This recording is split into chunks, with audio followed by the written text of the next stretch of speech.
శ్రీ గురుభ్యో నమః. శ్రీ మహాగణాధిపతయే నమః. శ్రీ లలితా మహాత్రిపుర సుందరియే నమః. అందరికీ నమస్కారం. మనం లలితా సహస్రనామంలోని 25వ నామమైన శుద్ధ విద్యాంకురాకార ద్విజ పంక్తి ద్వయోజ్వల అనే నామానికి అర్థాన్ని తెలుసుకుందాం. ఇదంతా కూడాను ఒక్క నామమే, విభజించి పారాయణ చేయరాదు. ఈ శ్లోకంలో ఆ జగన్మాత లలితాదేవి యొక్క పలువరుసని వర్ణిస్తున్నారు. శ్లోకంలో ద్విజ పంక్తి అని ఉంది కదా, దీనికి అర్థం ఏమిటి అంటే పలువరుస అని. మరొక అర్థం కూడా ఉంది. అదేమిటి అంటే ఉపనయన సంస్కారం కలిగిన బ్రాహ్మణోత్తముడిని ద్విజుడు అని అంటారనమాట. అంటే ఆ తల్లి యొక్క దంతాలు ఎలా ఉన్నాయి అంటే, వేద పఠనం చేసేటప్పుడు వేదవేత్తలు భస్మధారణ చేసుకుని ధవల వస్త్రాలు ధరించి ఎదురుగా కూర్చొని వేదం చదువుతూ ఉంటారు కదా, అలా తెల్లని వస్త్రాలు ధరించి వేదాలు చదువుతున్న బ్రాహ్మణులు అటో 16 మంది ఇటో 16 మంది ఎదురుగా కూర్చుంటే ఎంత అందంగా ఉంటారో అంత అందంగా ఉన్నాయట ఆ తల్లి యొక్క దంతాలు. శ్లోకంలో శుద్ధ విద్య అని ఉంది కదా, అసలు శుద్ధ విద్య అంటే ఏమిటో తెలుసుకుందాం.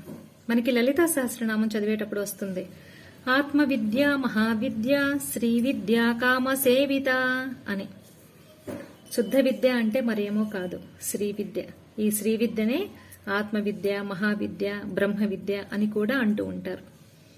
అమ్మ ఉపాసన పరులకి ఈ శ్రీ విద్య సుపరిచితమే. అమ్మ తత్వాన్ని, ఉపాసన రహస్యాల్ని తెలిపేదే ఈ శ్రీ విద్య.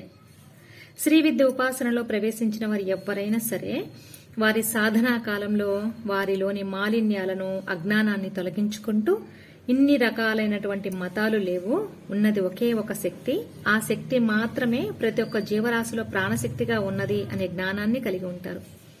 ఉన్నది ఒకటే చైతన్యం అని గ్రహించగలిగే శక్తి శ్రీ విద్య ఉపాసన పరులకి ఆ తల్లి ప్రసాదించేస్తుంది. నేను, నాది అనే అహంకారం వీడి అమ్మతనాన్ని కలిగి అందరినీ సమదృష్టితోనే వీక్షించగలుగుతారు. అదే ఈ శ్రీ విద్య యొక్క గొప్పతనం. అమ్మ ఉపాసన చేసేవారు క్రమంగా అమ్మలాగే పరిణితి చెందుతూ ఉంటారు. ఈ శ్రీ విద్యనే షోడశి మహావిద్య అని కూడా అంటూ ఉంటారు. షోడశి అంటే 16 అనే కదా అర్థం. ఆ జగన్మాత ఎప్పుడు కూడా 16 సంవత్సరాల ప్రాయంతో కాల పరిమితులు లేకుండా నిత్య యవనవతిగా అలరారుతూ ఉంటుందట. మనం గమనించినట్లయితే లలితా సహస్రనామంలో ఒక్కొక్క శ్లోకంలో 2 పాదాలు ఉంటాయి కదా, ఒక్కో పాదంలో 16 అక్షరాలు మాత్రమే ఉంటాయి. అందుకే లలిత పారాయణ చేసేవారంటే ఆ తల్లికి అమితమైన ప్రీతి. పారాయణ చేసేవారిలో అమ్మ తన రూపాన్ని వారిలో చూసుకుంటూ ఉంటుందట. శ్రీ విద్యలో ప్రథమ పాత్ర పోషిస్తుంది ఈ లలితా సహస్రనామ స్తోత్రం. అమ్మ తన ఉపాసకులకి మరు జన్మలేని మోక్ష ప్రాప్తిని కలిగించటంతో పాటుగా ఇహంలో కూడా భవబంధాల నుంచి విముక్తిని ప్రసాదిస్తుందట.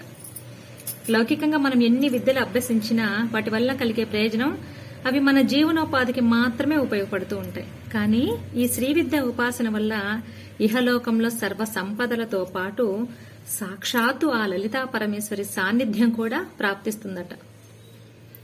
ఈ నామంలో అమ్మవారి పలువరుసని వర్ణించారని తెలుసుకున్నాం కదా, మరి అమ్మవారి పలువరుసని మనం ఎలా చూడగలుగుతాం? ఏ చిత్రంలో చూసినా కూడా అమ్మ చక్కగా చిరునవ్వులు చిందిస్తూ ఉంటుంది, కానీ పలువరుస కనిపించదు. మరి ఆ తల్లి యొక్క పలువరుసని మనం ఎలా చూడగలం? అన్ని అవయవాల్లాగా అవి బాహ్యంగా కనిపించవు కదా. అలాంటప్పుడు ధ్యాన పద్ధతిలో కనుక ఆ తల్లిని ఉపాసించినట్లయితే ఆ తల్లి యొక్క దంతాల దర్శన భాగ్యం మనకు కలిగిస్తుంది ఆ తల్లి. అందుకే ఇవి కేవలం నామాలు కాదు, మనల్ని ఉన్న స్థితి నుంచి ఉన్నత స్థితికి తీసుకెళ్లే బీజాలు. వసిన్యాది వాగ్దేవతలు మనల్ని అమ్మకు దగ్గర చేసే క్రమంలో ఉపాసన రహస్యాలని ఇందులో పొందుపర్చారన్నమాట. అమ్మ పలువరుసని ధ్యానం చేసి ఆ తల్లి యొక్క కరుణకి మనం పాత్రలవుదాం, ఆమె అందించే జ్ఞానాన్ని పుచ్చుకుందాం. సర్వం శ్రీ జగదంబ పాదార విందార్పణమస్తు. స్వస్తి.